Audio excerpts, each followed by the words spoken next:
Hello, my name is Jenna Debji. I'm a lawyer at the Government Legal Department and I'm co-chair of the Cross Civil Service Senior Disability Network, REACH. Today, I have the pleasure of being joined virtually by Shaun Gallagher, who is Director General of the Europe, International and Constitution Group at DEFRA. Shaun is responsible for leading DEFRA's work on EU exit, the future relationship with the EU, and wider international trade policy and relations. Shaun's previous posts in the senior civil service include Director General of Strategy Delivery at DEFRA, as well as director level roles at DEFRA, the Ministry of Justice, and the Department of Health, to name but a few. Shaun is also Disability Champion for DEFRA. This interview is part of a series of workshops called Empowering Disabled Staff to Reach Senior Grades. This video will be shared with the Cross Civil Service Senior Disability Network and across civil service more widely to benefit disabled staff wanting to progress and develop their careers and move into senior grades. I will be asking Shaun various questions about his career journey and development, and also about disability generally. So, without further ado, Shaun, welcome and thank you for being here with us today. First of all, Shaun, please tell us briefly about your current role and how your career has brought you to this point.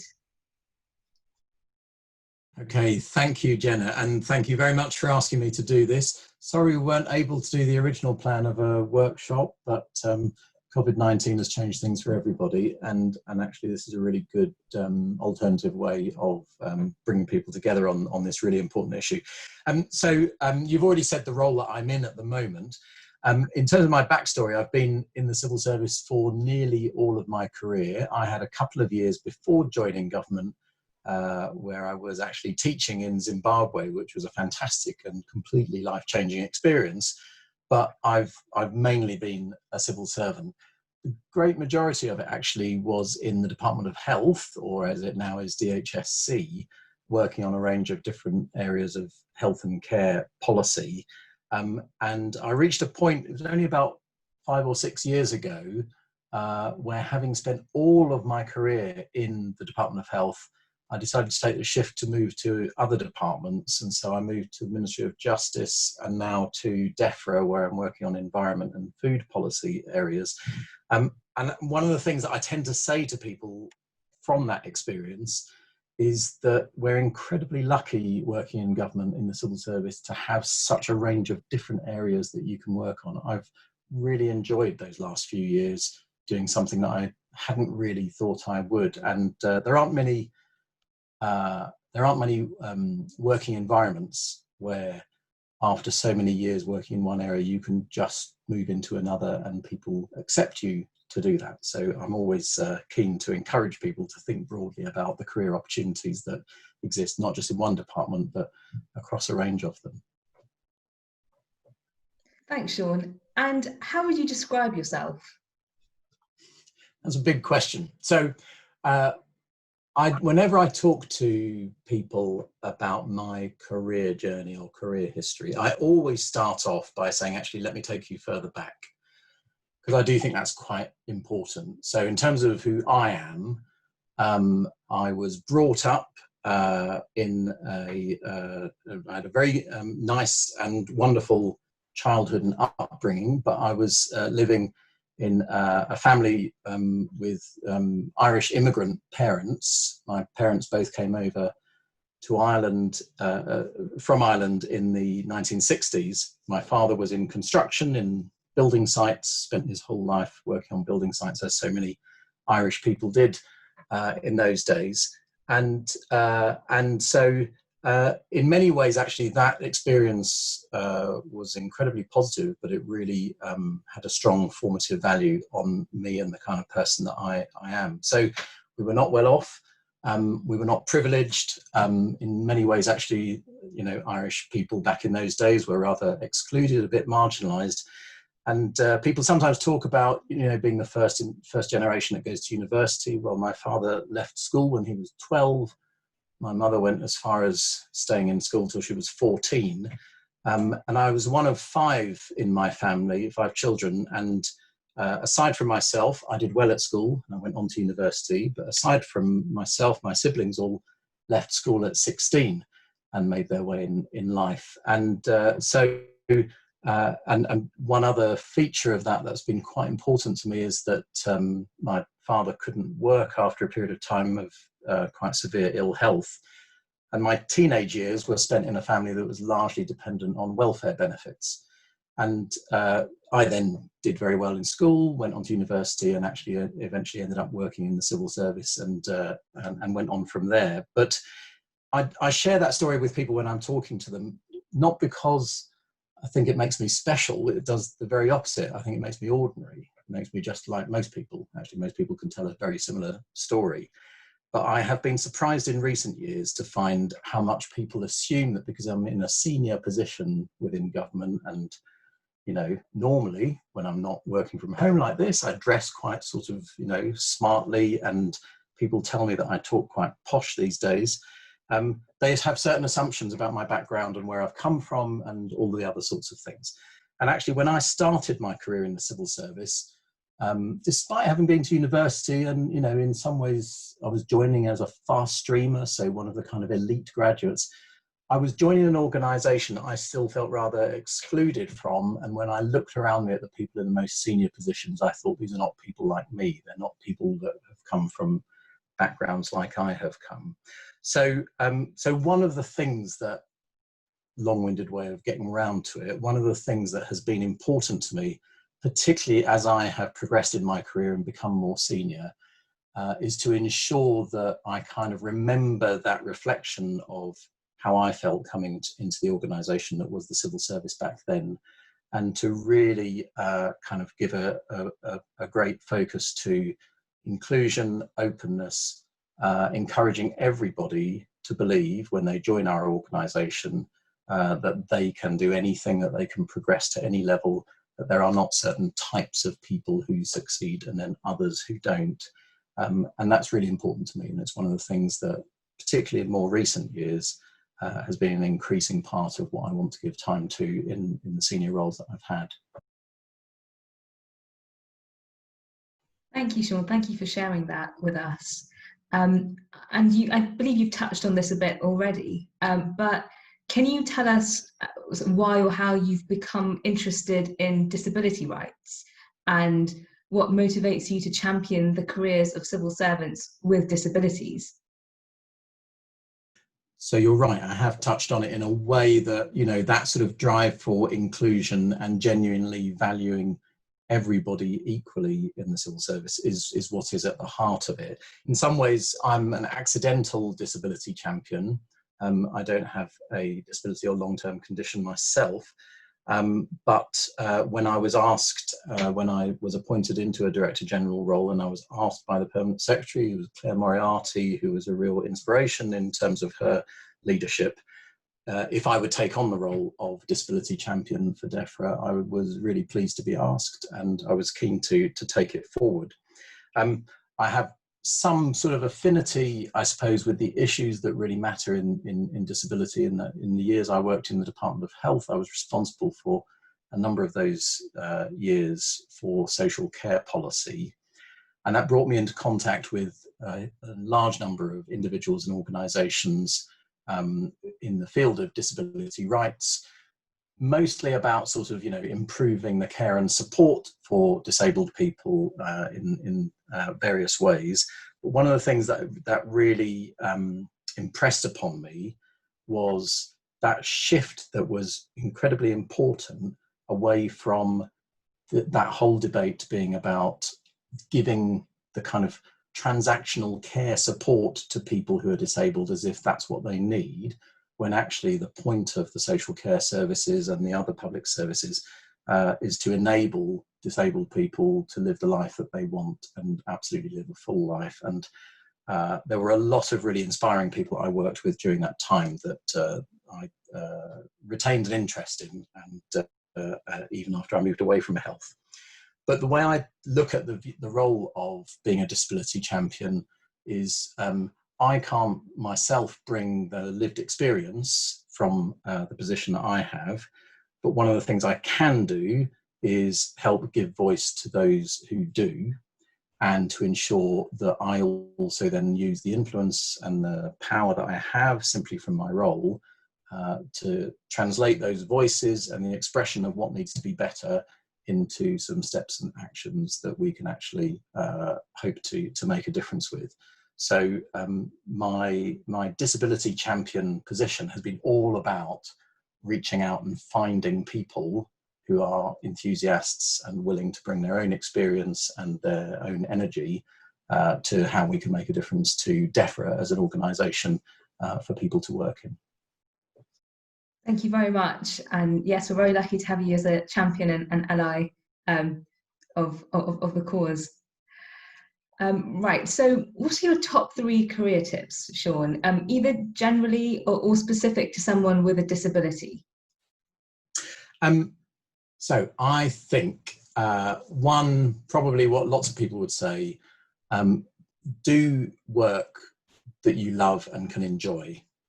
And I often say to people, don't worry too much about what are thought to be the jobs across government that are really prestigious, the ones that are most glamorous, the ones that would be thought to be the kinds of places to work if you want to get on. People are always trying to second guess, where are those places? What are those jobs? Do you need to be in this?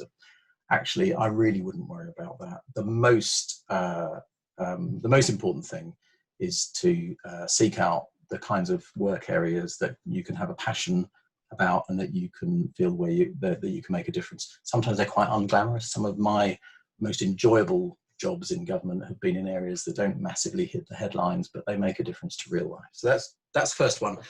The second one I would say is try to develop a sense of confidence in what you bring and in what you're good at. Quite a lot of us in the civil service tend to be slightly shy and retiring. We're not brilliant at blowing our own trumpet. It's not the kind of characters often that get attracted to work in government. We're collegiate, we like to be part of a bigger thing. And so the sort of trumpeting yourself isn't a natural thing for many of us. But without wanting to turn you into the kind of person that you're not, do just develop a confidence of what do you think you're good at? What could you say that you bring? And therefore, how does that give you a sense of value that you can convey when you're talking to people about the work that you might do and thinking about jobs that you might want to move to. Final thing I would say is about promotion and stepping up. So it really does matter to think about, are you ready? Do you think you understand what it would mean to step up to that next level? Have you built the capabilities and so on? But don't overdo that. I come across a lot of people who they hold themselves back while others alongside them see a job description, they look at what the requirements are, they think I could do about half of that, brilliant, I'm going to go for it. And then some people are sort of, well, but can I do absolutely every bit of that? And if not, then I won't even apply because I must not be good enough. I think don't worry too much about whether you really, really, really believe that you're good enough to take the step up, because the more you ask yourself that, the more you're likely to end up telling yourself, no, I'm not. So be willing to have a go and just, take the plunge. And I always say to people, there isn't really a thing about, are you really, really ready for that next level? The only judgment is, will somebody just choose to give you a job at that level? And once they have, then the answer is yes. Looks like you were. So there we are. Don't over angst about whether you're really ready, because the people who tend to do that are still doing that while their colleagues are getting promotions alongside them. And so just don't hold yourself back like that. That's really great advice. Thank you. Especially the last point, back yourself, basically. And I don't like to generalize about these things, but it does tend to divide, at least in part, on male-female lines in that way, that women are much more likely to think I'm not quite ready, so therefore I won't. Men, generalizing horribly, are much more likely to think, well, why not? I'll have a go. And just don't allow that disparity to have an impact, is what I tend to say to people. Thank you. And I'd agree. And I think women, but also those of us with protected characteristics, are likely to do the same. And so my next question is linked to that in a way. What advice would you give to someone suffering with imposter syndrome due to their disability? So the first thing I would say is, if you suffer from imposter syndrome, do you know what? You're like everybody. Everybody, absolutely everybody does. Well, I say everybody does. I was once in a gathering of people who were sort of sharing their vulnerabilities with each other and saying, you know, oh my gosh, I'm always doubtful about myself and I have imposter syndrome. And then one person in the corner at one point spoke up and said, oh, it's really interesting that you've all got this imposter syndrome, because I really don't. And everybody kind of was looking daggers at this person. But the truth is, everybody harbors doubts about whether they really are as good as, you know, they think they're supposed to be, or others are assuming that they are, and so on. That is totally normal, and you hear it in the world of, you know, absolutely world-leading actors going on the stage, and before they go on they think, oh my god, I don't even know how to do that. You know, everybody feels this, and it is quite natural and quite normal, and it is actually part of being human, because one of the things that we do in the working world is that we construct descriptions of some kind of perfection, that we all tell ourselves, yes, that's how that works. It's not really descriptions of humanity. So the truth is, we are all, you know, not quite perfect, and we should just get to the point that we're comfortable with how we do that, and how we can still perform perfectly well and absolutely successfully in a role. One of the things that I say about that, so I got to a point, I think probably quite early in my career, where I was doubting myself. And I realized that if I asked myself, how good should I be at this thing? And it was my own standards of, you know, what would I expect myself to be able to do? I would always be then disappointing myself and saying I didn't quite do that or whatever. If I took a completely different view and just said, around here, how does everybody else tend to get on, and how do I compare myself with them? Am I broadly average or even slightly above average? If I'm, you know, kind of thinking, how do I tend to do? That's a much more positive assessment, you know. So don't compare yourself against some kind of internal standard of perfection. If you're going to compare yourself, just think, you know, how are others doing this? Am I sort of broadly in the right place? And if so, then you're doing fine. Thank you. Another really, really good piece of advice. Shaun, in your own career, is there anything that you would do differently with the benefit of hindsight? Yeah, so one of the things that I do differently because of the learning that I had from it. So there was one particular point in my career where I moved into a really quite demanding role, and it was sort of, you know, important for me to get on top of it and to do well. And the truth was, I struggled because it was just a really big and difficult set of things to handle. And at the time, it was so important for me to show that I could, you know, make a go of it, that I pushed, you know, beyond what was sensible in terms of working hours and the kind of my own health. I mean, I actually became unwell for a period of time just without realizing actually it was kind of coming from the strains that I was giving myself at work. And I was lucky enough that I actually managed to kind of come through that without it sort of breaking down, as it were. But I've learned from that there are times when it's really important to ask for help and to kind of say that actually, you know, I'm struggling with this. I don't think I can quite work out how best to get on top of it, and talk to whether it's your line manager or others about how to handle that, how to do something to try to ensure that you can succeed, and that's not a sign of weakness, but that it's something that actually shows that you are confident fundamentally of your ability to do a job, but you know that you've just hit something that you're not quite able to handle and you need support, as everybody does, about working with it. So so that's what I would do differently, because in that period, certainly, that was quite a difficult learning experience for me. But I have, sort of tried to take that on since then, as it was quite a formative thing for me.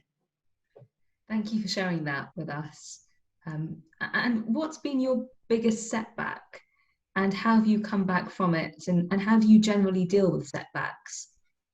So I suppose I'll answer that sort of two separate things. The how do I generally deal with setbacks? So one of the things that I feel quite strongly, and I try to convey it to others that I work with as well, is not to take everything too seriously, not to take the burdens of the work that you're doing to heart and, internalize it as somehow your own problem. You have to be able to leave it behind when you come away from work, and have a life that is separate from your professional responsibility to do the very best that you can. One of the things about working in government and in public services, the stuff that we do can be really important, and can be, depending on what area you're working in, it can be incredibly important. It can be about the well-being of the entire country. It can be in some areas about life and death and so on. So you have to, in order to be able to succeed in your work, be able to separate yourself from it. And therefore, when things aren't going well at work, you have to be able to go home, leave it behind, have your life, and be able to feel, that you're not carrying all of that with you.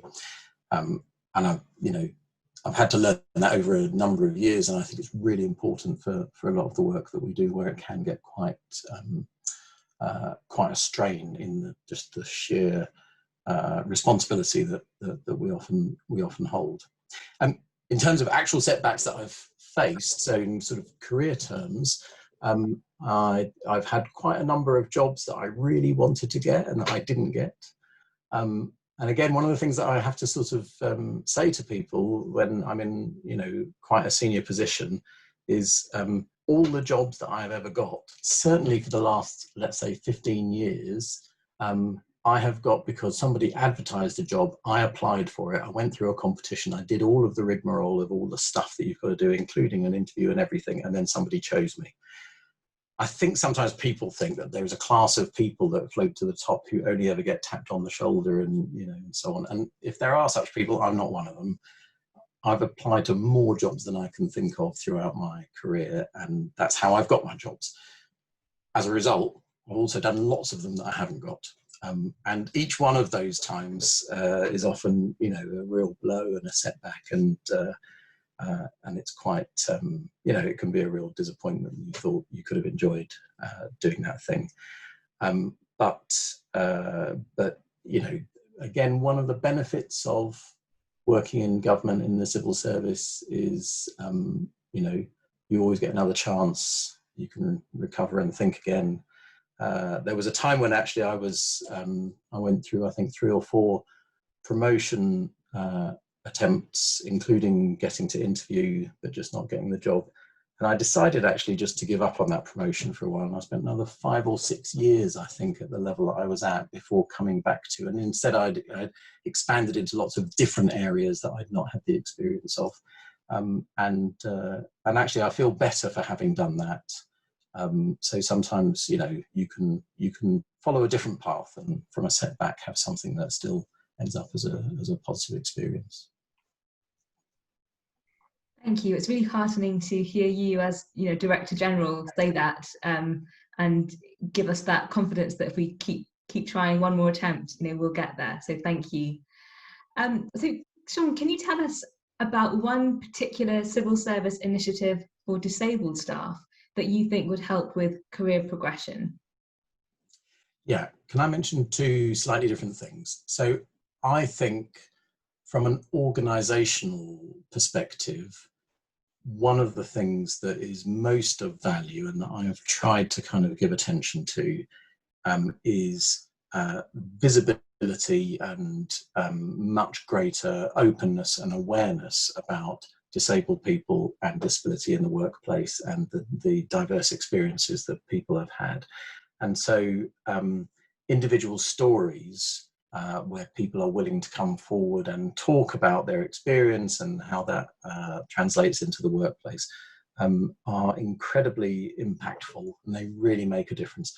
And so if there are blogs and messages that go out to all staff, yes, occasionally I can do a blog that says, here's some things that I think you might want to read, but actually much more interesting is where somebody says, here's my story, and I have a disability of whatever kind, could explain, and here is how I thrive in the working world with this sort of support and with these sorts of conditions, and this is what I have to do. That sort of thing, the greater awareness and visibility is one of the most powerful things that we can do. So that's one thing. That's not really an initiative. In terms of individual career progression, I think networks of colleagues, networks across your department, but also across government, between departments, are extremely powerful for people. So obviously there is the Reach network that is available, and those sorts of things are really important. There are other things like mentoring schemes, where I think that's another really valuable thing. And in a way, what they come down to is connecting with colleagues and learning and sharing and kind of taking inspiration from a collective approach rather than just yourself. One of the things that I find is people think about networking. What does networking mean? And they sort of have an image in their head of people who, I don't know, go to cocktail parties or something and go up to people and say, here's my card, I'm brilliant, you must know me. And they think, oh, I'm not like that. I would never do that networking thing. I'm not sure anybody does that. Networking is really straightforward thing for me. It's just finding colleagues, usually people that you already work with in some way. You come across them, you have your colleague in a different department that you have come together on a particular piece of work initiative or whatever, and that you decide, actually, I quite like that person, or I admire them, or they seem interesting, or we may have some things in common, or they work in an area that maybe I might like to work in future. And you just decide to stay in touch with them and to kind of say, could we have a chat? Could I talk to you about something, and whatever. That's what networking is in real life. It's much more humdrum, and everybody can do it. And then I think the schemes that specifically try to encourage networking and sharing experience of disabled staff and mentoring for disabled colleagues are just a sort of an enhancement of that. But I would just encourage everybody, look for the opportunity to connect with colleagues and learn from each other. And it's one of the things that is most beneficial about progressing your career. Often when people go on cross-government talent programs, and again, we run a number of those, or development programs, the content of those programs is valuable. But what people nearly always say is the best bit of it was making that set of connections with all those people who were just fascinating, and it was great to get together. That's number one thing, I think, networking through any means that can help. Thank you, Shaun. Cocktail parties seem like a very distant memory at the moment. Yeah. Given the current extraordinary circumstances that we do find ourselves in the pandemic, I'd like to ask you a couple of questions on working during COVID-19. And I think I know the answer to the first question. Are you working from home? Yes, I think you are. And has working from home made life easier or harder for you? Or has there been no difference? And do you have any tips for our members on how to make working remotely a better experience? Yeah, so I am working from home, and in DEFRA, everybody is working from home and has been, obviously, for whatever it is now, 3 or 4 months. Our ministers worked from home for quite a long time, even when they had to return to working because they attend Parliament. Our ministers were very good about saying, but, we will still video into meetings. So even private office staff and certainly other officials who work with ministers, we still do it over video conference, and that is the standard way in which we're doing it. So it was quite a big shock for me, as it was for lots of people. I've not been really much of a home worker at all, even, you know, like the 1 day a week, which is quite common. I haven't really done that much. I don't live that far. I cycle into work, so I've tended to be an office person. If I'm really honest, it was also the difference between office and that cycle journey home that was the boundary of working life and home life. So one of the things that I've had to adapt to is that boundary disappearing. And personally, I've found that quite difficult, because it's not so easy to sort of leave it all behind and so on. So the tips I would say set boundaries, and other people may be already better at that than I am. But, you know, create time distinctions that means you're now in work and then you've left work, even though you're in the same place. I would also say give yourself the opportunity for exercise, getting outdoors if you're able to. For the first few weeks of lockdown and working from home, like everybody, I've got one of these phones that counts your steps. And I looked at it one time and I realized that I was nearly at 0 for like 3 weeks every day, just about no movement anywhere. And that was just going to get really unhealthy. So I've had to force myself to do activity. Even the things that used to be, you know, walking from one meeting room or building to another was actually part of an active day, and you've got to recreate that. The only other tip I would say is also working life allows a certain amount of social interaction, which is sort of work as well, because it's keeping up with colleagues, it's having a bit of a chat and all that sort of stuff. And one of the things that there's a risk of losing is all of that slightly more casual interaction. So I think it's a good idea to try to actually introduce that back in, you know, contact somebody just for a chat in your work team, and not just make everything about meetings, because then you can lose some of those sorts of things. Thanks, those are really good tips. But Shaun, if I may, how do you think lockdown is affecting civil servants, you know, who have a disability? I think it's been a really important thing, and it's one of the things that we wanted to give attention to. I think for some people, I wouldn't want to be over rosy about it, but for some people it has been beneficial. Certainly we have found across DEFRA, we have been much more able to disregard where people are located than was ever the case when we were in offices. So that's been more inclusive as to, you know, where you're based, which geography. We were always terrifically London centred, even when we were trying to claim that we weren't. And now when everything is over video, it literally doesn't matter where you are. And that's a massive benefit and improvement that we do want to kind of keep hold of. In terms of disabled staff, again, there are some people who have actually found that the ways in which we interact with each other are more positive for them.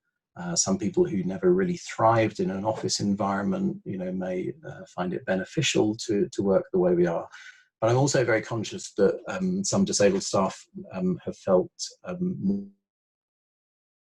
more isolated as a result of the way that we're working, and in particular people who have health conditions that have meant that they're potentially more at risk from the virus itself or required to undergo shielding. We need to really think about how do we ensure that we're not excluding and leaving out those members of staff who have particular needs for support and engagement. So we've tried to put quite a lot of effort into staying close to people to understand what they may need. And I think the truth is, you know, it's been a varied picture for different people.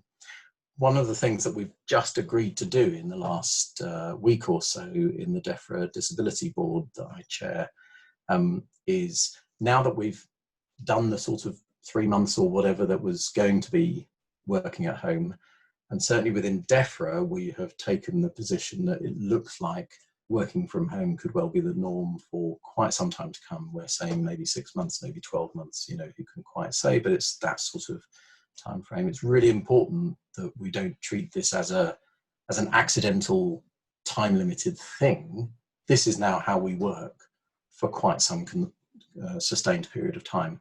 And therefore it's really an obligation on us to ensure that we're supporting everybody to have the best working experience that they can in the working from home environment. So we're setting and train what we're calling listening circles, specifically with disabled staff or staff with a long-term health condition, trying to use our staff networks to kind of get people enthused to take part. And just to understand what is the experience, how are people finding things, what could be better, and how do we try to support people. In a few cases, it may actually be, if that would work for them, to support them to return to the office for parts of the time, because we are now starting to get to the point where that could be possible for some people. But otherwise, we need to think about how do we support people as they're working from home with, obviously things like physical adaptations and equipment and so on, but also just what's the support in their working lives and the environment and the way in which their work pattern is agreed with their teams, and a range of things that may help people to thrive in what we have to now recognise is the way we now work. And it's not all bad, but we need to kind of make sure that we're checking for where it might be problematic for some people as well. Thank you, Shaun. So finally, Shaun, what is the most important piece of advice that you want to leave with us today? Okay, well, I'm not sure if I've got one great big thing, but I suppose I would just say to anybody who is thinking of trying to grow and build their career in the civil service, to be positive and look for opportunities, whatever we're facing, and be positive about having as fulfilling and rewarding a career as anybody can want to have. I do think that the civil service is a great place to work.